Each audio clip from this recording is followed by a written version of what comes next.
Matcha itu sebetulnya daun teh. Jadi teh, pohon teh yang namanya Camellia sinensis. Untuk menjadi matcha, tehnya itu harus ditutup, ditumbuhkan dalam keadaan teduh supaya dia agak menderita. Beneran, si matcha ini karena dia ditumbuhkan dalam keadaan teduh, zat klorofilnya banyak, maka warna matcha cenderung lebih hijau daripada warna teh biasa. Yang pertama itu. Tapi apa benar nggak sih dok, matcha itu bisa dianggap sebagai alternatif pengganti kopi? Benar, karena masing-masing punya zat yang aktif, yang ada antioksidannya, dua-dua ada antioksidannya, dua-dua ada kafeinnya, dua-dua bisa membuat kehidupan menjadi nyaman. Si matcha ini kan dikonsumsi bersama dengan daun-daunnya. Berarti kan kita makan daun sebenarnya kan? Oh iya, bener juga. Serat ada di dalam daun. Oh, jadi sekaligus kayak makan sayuran juga dong, kan daun.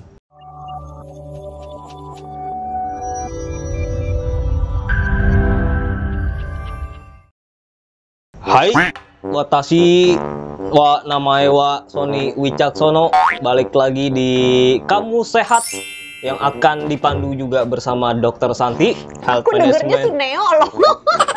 Beneran. Dengernya Suneo. Dr. Santi, Health Management Specialist Korporat SR Kompas Media. Oh ya, hai Sisuka Santi. Hai, apa kabar? Baik-baik ya? Baik-baik. Hari ini kita akan bahas minuman khas dari... Udah pada diketawain. Minuman khas dari Jepang. Ya. Matcha ya? Hai. Matcha, Ci. Matcha. Cinci emang. Kita bakal bahas matcha, Dok San. Ya. Matcha itu minuman yang sekarang lagi hits. Bukannya itu ya, di depan cermin gitu. Matcha. Oke, baiklah, sahabat semua. Sabar. Matcha ini pokoknya setiap sudut ada, apalagi kalau main ke Blok M. Tiap ini sekarang udah kedai-kedai kopi semua pada menunya matcha semuanya.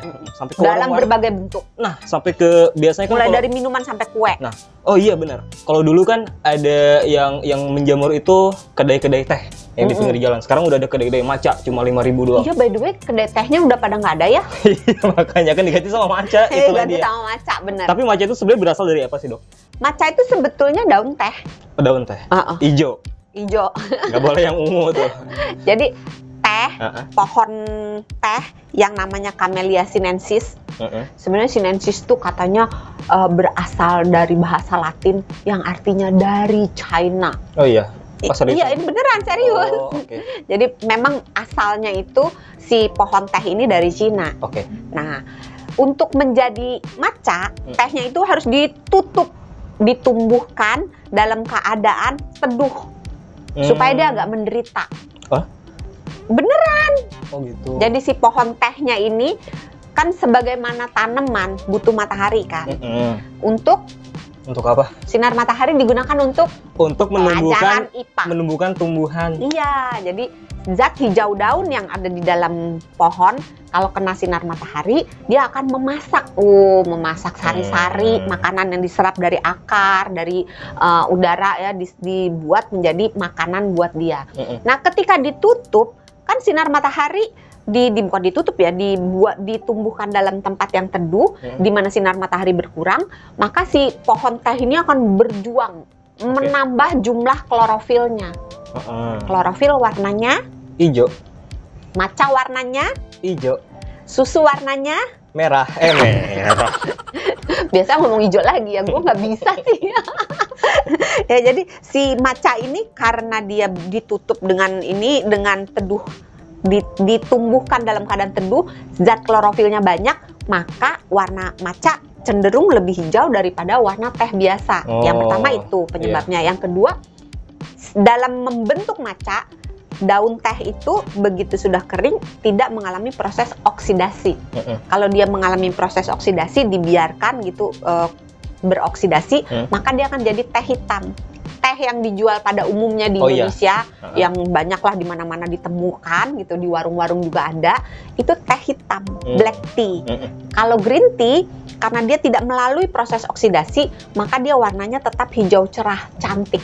Nah, terus dia ditumbuk. Setelah dia dikukus, dipanaskan, kering, ditumbuk, terus dia jadi bubuk. Nah, ketika dikonsumsi, sedaun-daun tehnya itu kita konsumsi bubuk-bubuknya. Karena kalau kita bikin matcha, bukannya diseduh terus dia mengendap. Kalau kita bikin teh kan, kita seduh, daun tehnya mengendap di bawah kan. Atau kalau pakai apa saringan, celup-celup, teh celup. Tapi kantongnya kan nggak larut di dalam tehnya. Tapi kalau matcha dia larut, daun tehnya itu larut dan kita konsumsi. Duh, berarti udah mau berjuang, ditumbuk, abis itu diminum semua ya nih.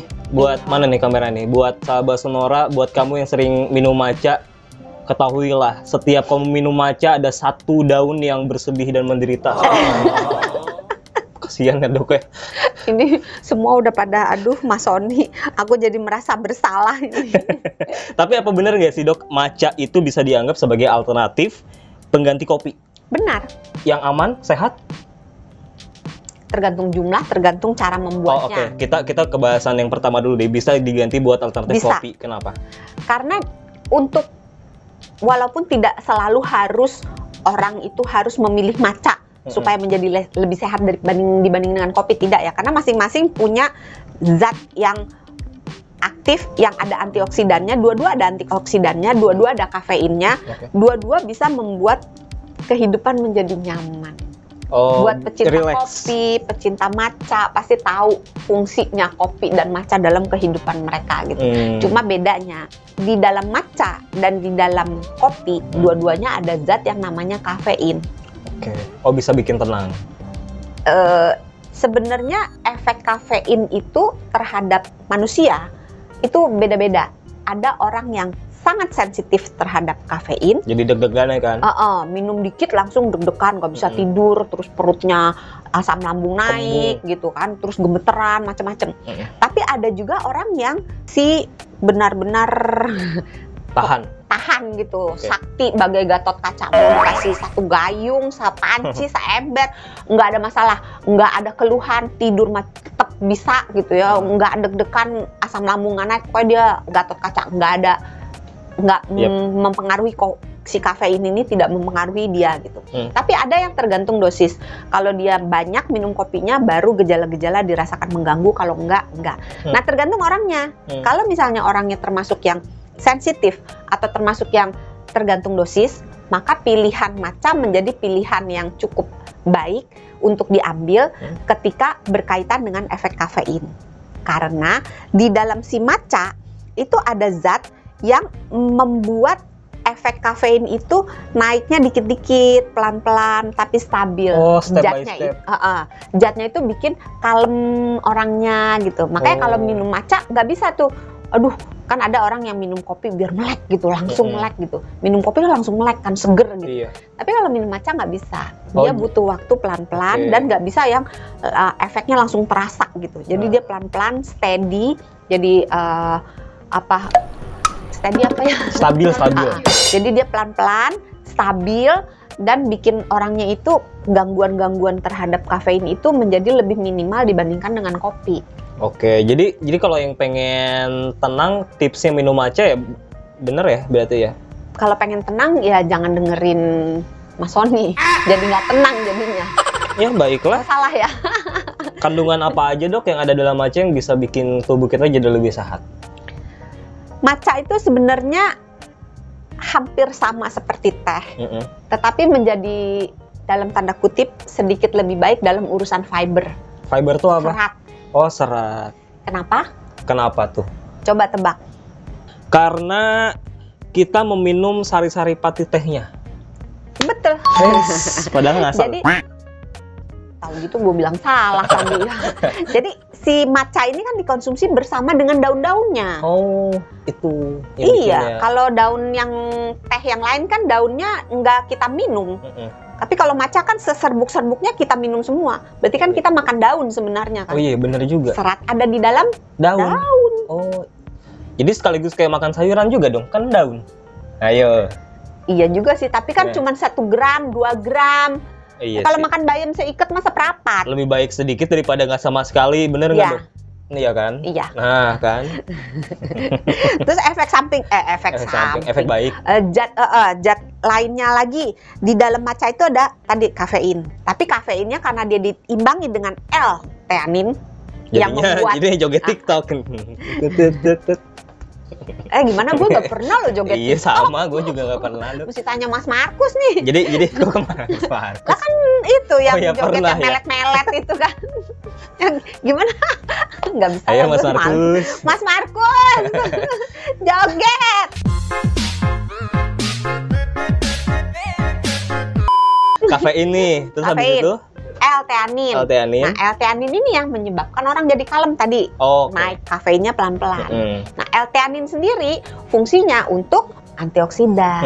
Nah, terus selain itu di dalam si tehnya itu kan tadi yang awal-awal kita udah ngomong ada klorofilnya. Oke. Klorofil juga membantu tubuh kita membawa efek-efek baik, Mm-mm. terus bisa berfungsi sebagai antioksidan juga. Terus ada vitaminnya juga. Vitamin apa aja? Vitamin A, D, A, E, D, K. Yang nggak ada, Adek. yang nggak ada itu D, sorry. Oh, AEK. A, B, C, E. A, B, C, E, K. Oh, oke. Walaupun dalam jumlah yang sedikit-sedikit Oh, ya, iya. sangat sedikit. Terus ada mineralnya juga, ada beberapa mineral dan itu juga bisa membawa efek positif dalam tubuh kita selain banyak antioksidannya Oke. juga. Bagus jadi. Dok, dari dulu itu kan trennya ngopi ya kan? Mm-mm. Kalau pengen chill, pengen Ah. santai kan ngopi. Terus sekarang kenapa sih, bisa nggak kalau dari sisi kesehatan Dokter Santi jelasin kenapa sekarang ini trennya jadi geser ke matcha nih? Udah warnanya cantik gitu. Terus efeknya ke badan lebih soft daripada kopi. Trending, terus orang jadi ngerasa, gue keren loh kalau minum matcha. Karena ya untungnya juga sehat juga ya matcha itu ya. Belum tentu.